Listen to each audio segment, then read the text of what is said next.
നമ്മുടെ 3 ഉപതെരഞ്ഞെടുപ്പുകളിൽ നേരത്തെ തന്നെ ഏതാണ്ട് ആളുകൾ ഇടതുപക്ഷത്തിന് സിറ്റിംഗ് സീറ്റ് എന്ന നിലയിൽ, അതും വലിയ ഭൂരിപക്ഷത്തിന് കെ രാധാകൃഷ്ണൻ ജയിച്ച് MP ആയി പോയ ഒഴിവിൽ വന്ന തെരഞ്ഞെടുപ്പാണ്. അതുകൊണ്ട് പിണറായി വിജയനെതിരായി ഈ ഭരണവിരുദ്ധ വികാരം എത്ര തന്നെ ഉണ്ടെങ്കിലും ജയിച്ചു കയറുമെന്ന് പ്രതീക്ഷിച്ചിരുന്ന ഒരു മണ്ഡലമാണ് ചേലക്കര. അത് തന്നെ സംഭവിച്ചു. പക്ഷേ ചേലക്കരയിൽ സംഭവിച്ചിരിക്കുന്ന 2-3 പ്രധാനപ്പെട്ട കാര്യങ്ങൾ, ഒന്ന് കെ രാധാകൃഷ്ണൻ്റെ ഭൂരിപക്ഷത്തിൻ്റെ അയലത്ത് പോലും 4-1 പോലും ഇല്ല. കെ രാധാകൃഷ്ണൻ ഏതാണ്ട് 40,000-ഓളം ഭൂരിപക്ഷത്തിന് ജയിച്ചു. ഇദ്ദേഹം ഏതാണ്ട് 12,000 വോട്ടിനാണ് ജയിച്ചത്. UR പ്രദീപ്. രണ്ടാമത്തെ ഘടകം, അവിടെ ലോക്സഭയിലേക്ക് മത്സരിച്ച് പരാജയപ്പെട്ടതിൻ്റെ സഹതാപ ഭാവവുമായിട്ട് UDF സ്ഥാനാർത്ഥി രമ്യ ഹരിദാസ് രംഗത്ത് വന്നു. അവർ പക്ഷേ രക്ഷപ്പെട്ടില്ല. 3, BJP തൃശ്ശൂർ തെരഞ്ഞെടുപ്പിൻ്റെ ഒരു ആവേശവുമായിട്ടാണ് BJP ചേലക്കരയിൽ വന്നത്.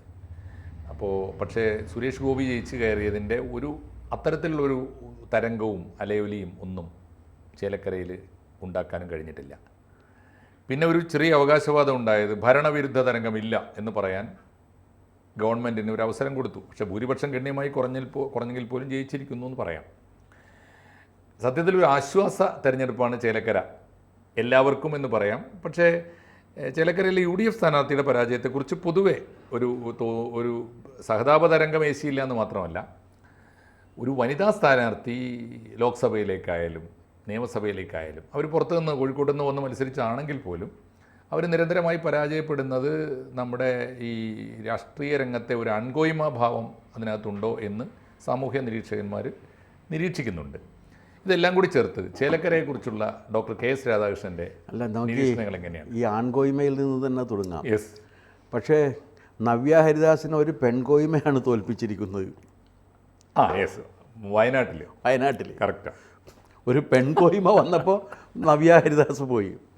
ഞാനതിനകത്ത് അങ്ങനെ ഒരു ജെൻഡർ ഡിസ്ക്രിമിനേഷനായിട്ട് കാണുന്നില്ല, രാഷ്ട്രീയം മാത്രമേ കാണുന്നുള്ളൂ. പിന്നെ ഒരു കാര്യം, കെ രാധാകൃഷ്ണന് 40,000 വോട്ടിൻ്റെ ഭൂരിപക്ഷം കിട്ടി എന്ന് പറയുന്നത്, കെ രാധാകൃഷ്ണന് കേരള സമൂഹത്തിൽ ഒരു അംഗീകാരവും ആദരവും ഉണ്ട്. അങ്ങനെ ഒരു മേൽക്കൈ എല്ലാതരം വിഭാഗത്തിൻ്റെയും മനസ്സിൽ നേടിയെടുത്തത് എങ്ങനെയായിരിക്കും?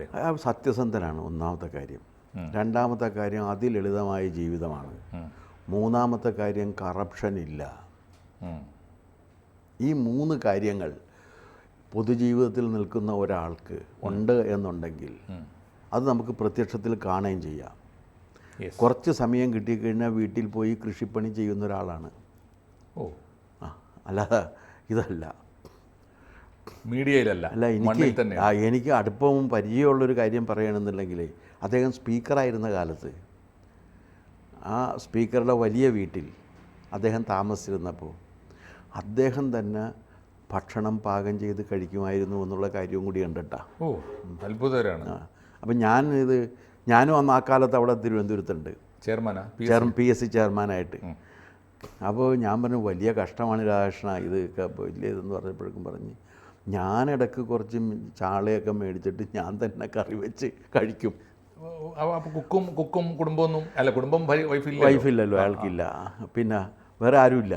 അപ്പോൾ പിന്നെ ഇങ്ങനെ അതൊന്നും ആ പാരഫെർനേലിയ ഉപയോഗിക്കുന്ന ഒരാളല്ല. അപ്പം ഞാൻ പറഞ്ഞു, ഇനി ചാള വെക്കുന്ന സമയത്ത് എന്നെയും കൂടി വിളിക്കണം എന്ന് പറഞ്ഞ്. ശരി, അതിൻ്റെ ഭാഗമാകാൻ ആഗ്രഹിച്ചു പോയി നമ്മൾ. അപ്പോൾ അങ്ങനെ അങ്ങനെയാണെങ്കിൽ ക്രിട്ടിക്കലായൊരു ചോദ്യം ഞാൻ ചോദിക്കട്ടെ. കെ രാധാകൃഷ്ണന് തുല്യമായ ഒരു നേതാവിനെ സാറ് കേരളത്തിലെ മറ്റൊരു പാർട്ടിയിലും കണ്ടിട്ടില്ല എന്നാണോ? അല്ല, അങ്ങനെയല്ല. ഞാൻ മറ്റു തുല്യം എന്നല്ല, ഇത്രയും അദ്ദേഹത്തിനുണ്ട്. ഇത് അദ്ദേഹത്തിൻ്റെ യോഗ്യതയാണ്. താരതമ്യപ്പെടുത്തുന്നില്ല. ഇത് അദ്ദേഹത്തിനുണ്ട്. അങ്ങനെയുള്ള ഒരാൾ. പിന്നെ അവിടെ കെ രാധാകൃഷ്ണൻ ആരും പരിചയപ്പെടുത്തേണ്ടതില്ല. എല്ലാവർക്കും അറിയാം. രാധാകൃഷ്ണൻ എന്താണെന്ന് എല്ലാവർക്കും അറിയാം. എല്ലാവർക്കും രാധാകൃഷ്ണൻ സംപ്രാപ്യനുമാണ്. ആർക്കും എപ്പോഴെങ്കിലും രാധാകൃഷ്ണൻ്റെ അടുത്തേക്കല്ല. അങ്ങനെയുള്ള രാധാകൃഷ്ണൻ മത്സരിച്ച സമയത്ത് 40,000 വോട്ട് കിട്ടി എന്ന് പറഞ്ഞാൽ അത് മാർക്സിസ്റ്റ് പാർട്ടിയുടെ CPM-ന്റെ രാഷ്ട്രീയ വോട്ടല്ല. രാഷ്ട്രീയ വോട്ടല്ല. ഇപ്പൊ പ്രദീപിന് കിട്ടിയതാണ് അവരുടെ പ്രദീപിന് കിട്ടിയത് CPM-ന്റെ രാഷ്ട്രീയ വോട്ടാണ് എന്ന് പറഞ്ഞാൽ അപ്പോഴും ചേലക്കരയിൽ CPM ആധിപത്യം ഉണ്ട്. അല്ല, CPM ആധിപത്യം ഉണ്ട് എന്ന് മാത്രമല്ല, നേരത്തെ മാഷ് സൂചിപ്പിച്ചതുപോലെ തന്നെ ഒരു ആൻറ്റി ഇൻകംബൻസി ഫാക്ടർ നിലനിന്നിട്ടും അവിടെ CPM-ന്റെ ആധിപത്യത്തിന് കുറവ് സംഭവിച്ചിട്ടില്ല എന്നാണ് ഒന്നാമത്തെ കാര്യം. രണ്ടാമത്തെ കാര്യം, BJPക്ക് വോട്ട് കൂടി. BJPക്ക് വോട്ട് ഷെയർ കൂടിയിട്ടുണ്ട്. BJPയുടെ സ്ഥാനാർത്ഥിയും ഇതുപോലെ തന്നെ ഉള്ള ഒരാളാണ്. വളരെ പോപ്പുലറാണ് ആ പ്രദേശത്ത്. ആണോ? പക്ഷേ സരസ്വതി ടീച്ചറുടെ ഒരു ഒരു ഒരു ഒരു വാർത്താ പ്രാധാന്യം കിട്ടിയിട്ടില്ല. അല്ല, വാർത്താ പ്രാധാന്യം ഒരാൾക്ക് കിട്ടുന്നതും കിട്ടാതിരിക്കുന്നതും തമ്മിൽ വളരെ വ്യത്യാസങ്ങളുണ്ട്. ഇപ്പം ഞാൻ ചോദിക്കട്ടെ, കേരളത്തിൽ രാഹുൽ മാങ്കൂട്ടമായിരുന്നല്ലോ സ്ഥാനാർത്ഥി, വേറെയും സ്ഥാനാർത്ഥികളുണ്ടായിരുന്നല്ലോ. ഇവരാരെ കുറിച്ചെങ്കിലും ഇങ്ങനെ എഴുതാൻ പോയിരുന്നോ? ഇല്ലല്ലോ. എന്നാൽ ഈ മറ്റേ ഈ BJPയുടെ സ്ഥാനാർത്ഥിയെക്കുറിച്ച് എഴുതേണ്ടതാണ് ബാലകൃഷ്ണനെക്കുറിച്ച്. അയാൾ വളരെ സത്യസന്ധമായി അവിടുത്തെ വളരെ താഴ്ന്ന ലെവലിൽ ജോലി ചെയ്ത് വരുന്ന ഒരാളാണ് അയാൾ. അതിൻ്റെ അംഗീകാരം അവിടെയുണ്ട്. അയാളവിടെ പാർട്ടി വളർത്തുന്നുണ്ട്. അതിൻ്റെ ഒരു ഫലവും കൂടിയാണ് ഈ 33,000-ലധികം വോട്ട് അവിടെ കിട്ടിയത്. 21% വോട്ട് കിട്ടിയിട്ടുണ്ട്.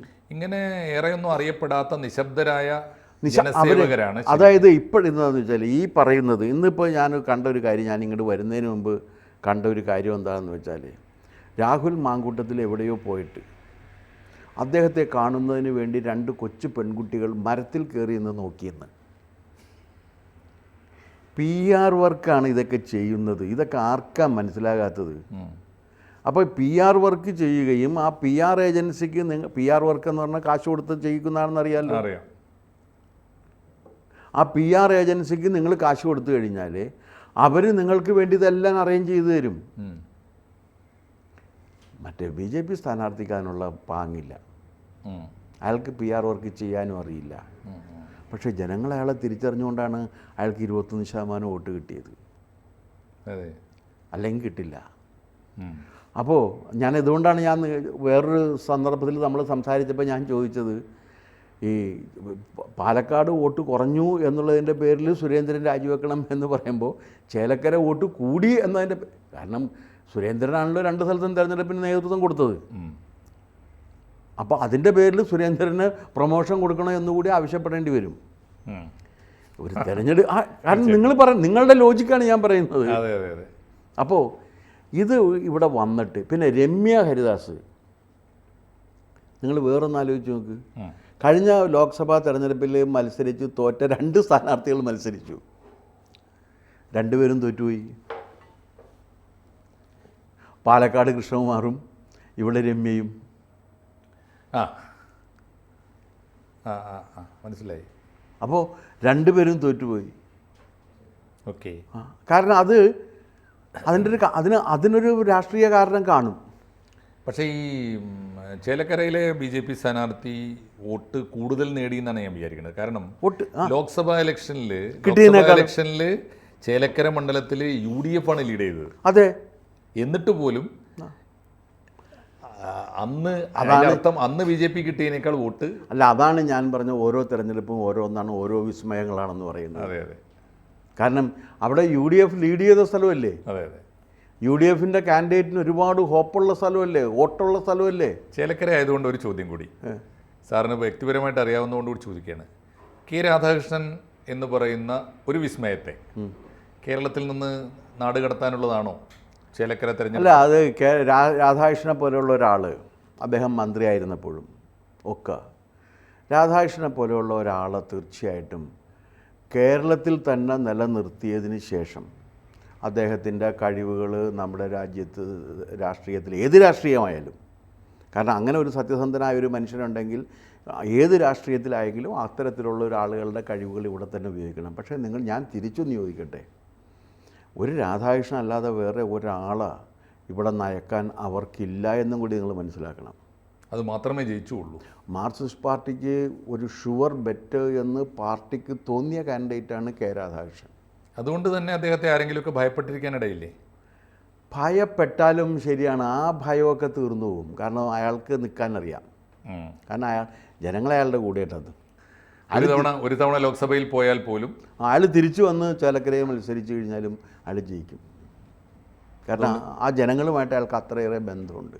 അതെ, അതുകൊണ്ട് ചേലക്കരയുടെ മാണിക്യം അങ്ങനെയല്ല, ചേലക്കരയുടെ മനുഷ്യജീവിതവുമായിട്ട് അയാൾക്കുള്ള ബന്ധമുണ്ട്. പക്ഷേ അത് ഉണ്ടായിരുന്ന സമയത്തും അതിനുശേഷവും ഇപ്പോൾ മത്സരിക്കുന്ന സമയത്ത് ഇനി അവിടെ ഒരു രാധാകൃഷ്ണനെ ഒരു പ്രതിയോഗിയായിട്ട് വളർന്നു വരുന്നത് BJPയുടെ കാൻഡിഡേറ്റാണ്.